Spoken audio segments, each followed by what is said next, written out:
Ini lebih ngerosting sih.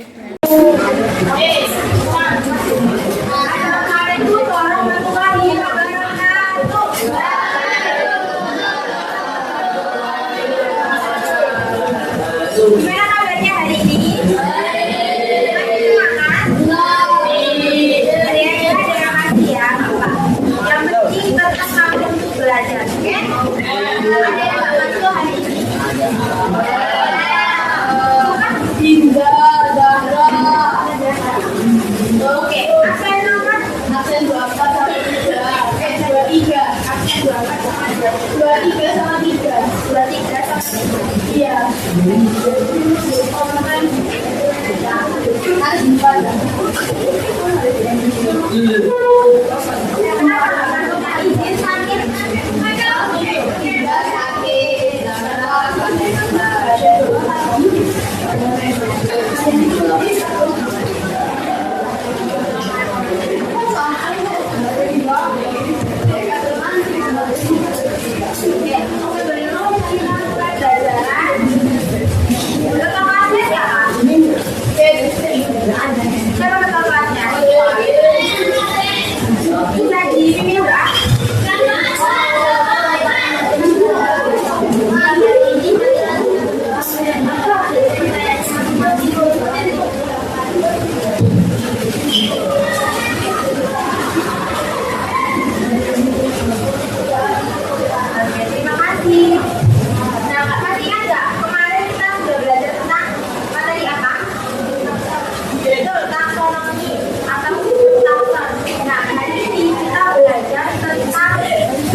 Kalian tahu nggak ini gambar apa?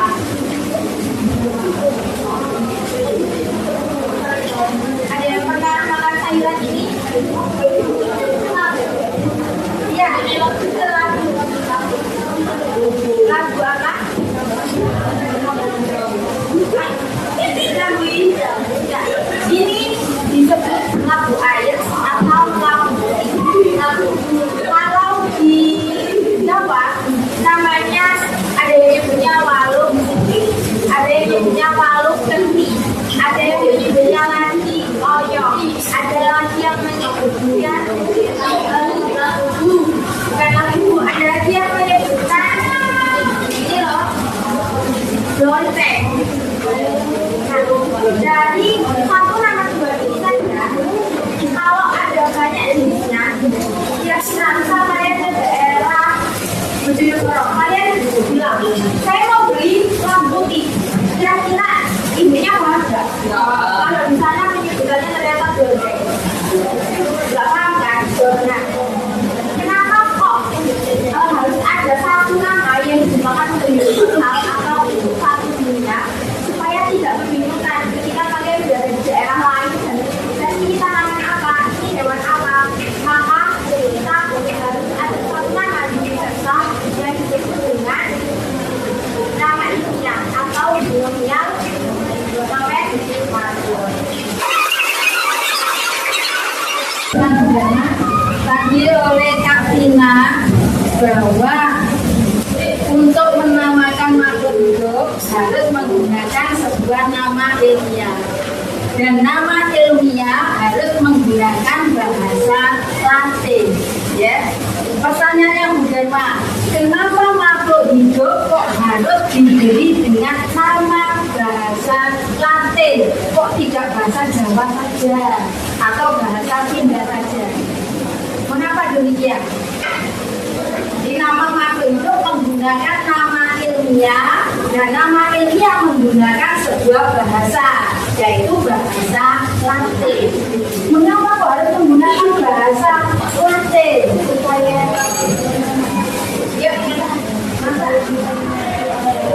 iya, agar bisa dimengerti oleh banyak orang. Katanya tadi, sama ini, misalkan, oh kene mangga, bahasa Jawanya belum, ya. Dan bahasa Maduranya beda lagi, bahasa Sundanya beda lagi. Nah, dengan demikian, nama Latin itu adalah nama yang universal.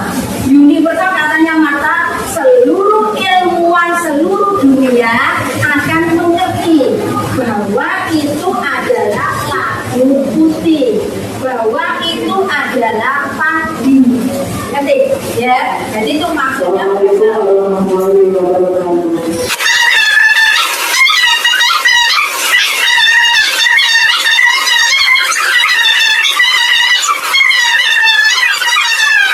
Dilanjutkan drama ya.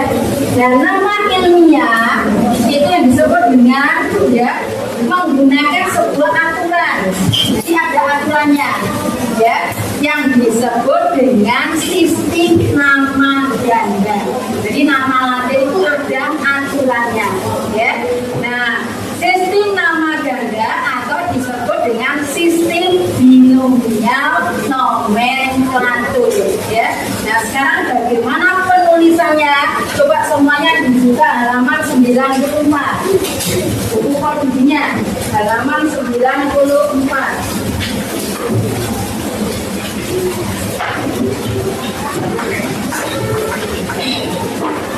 Ya. Nah, ternyata bahasa Latin ada sistemnya, aturannya yang disebut dengan binomial nomenklatur. Jadi harus menggunakan dua kata ya. Kata pertama nama genus, kata kedua nama spesies ya. Nama genus kata pertama harus diawali dengan huruf kapital, huruf besar.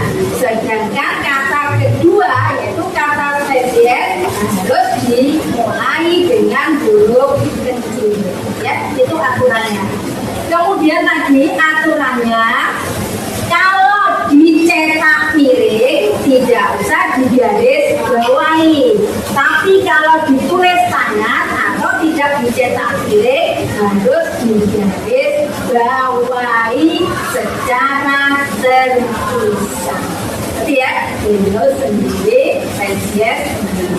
Nah, sekarang untuk selanjutnya ya, Kak Tina, bagaimana aturan penulisan dari binomial nomenklatur?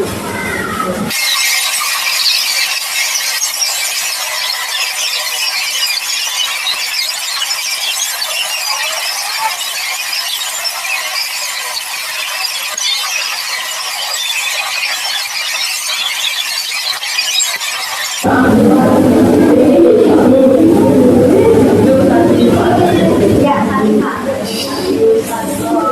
Nah, di sini ada aturan dari sistem binomial nomenklatur atau sistem penulisan nama ganda yang ditemukan oleh siapa? Oleh siapa? Carolus Linnaeus, betul sekali. Nah, aturan pertama, kata pertama menunjukkan genus. Ditulis ya. Awalnya itu adalah huruf besar. Contohnya origami dia pakai O besar, atau misalkan kita baik Felis dia pakai F besar. Kata kedua menunjukkan spesies, ditulis dengan huruf kecil semua. Contohnya Sativa. Jadi berarti ada dari O sampai O. Yang ketiga, jika diketik maka ditulis begini. Tapi jika di tangan maka harus digaris bawahi. Contohnya seperti Origa Sativa, O besar,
Bisa ditulis bahwa dengan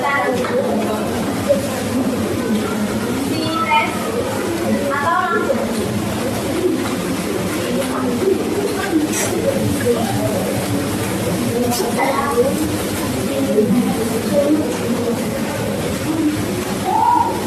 Bisa dikasih tanda dulu atau langsung di oke?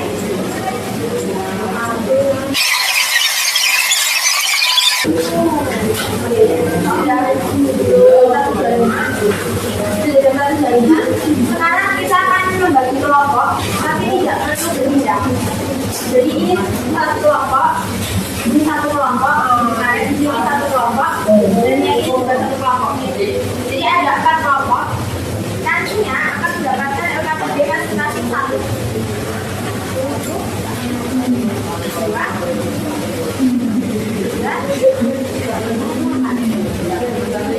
Kelompok 1, kelompok 2, kelompok 3, dan kelompok 4.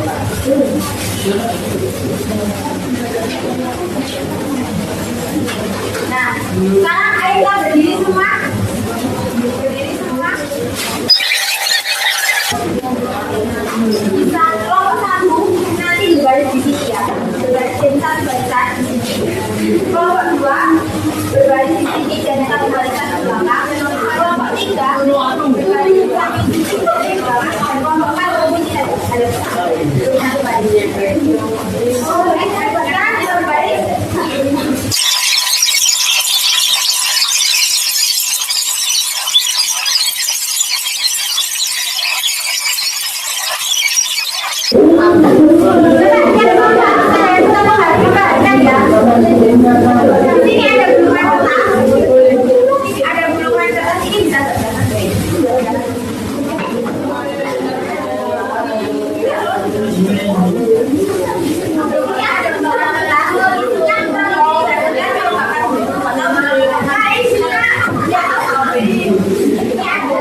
Yang kedua ini, misalnya ada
Ini lebih ngerosting sih.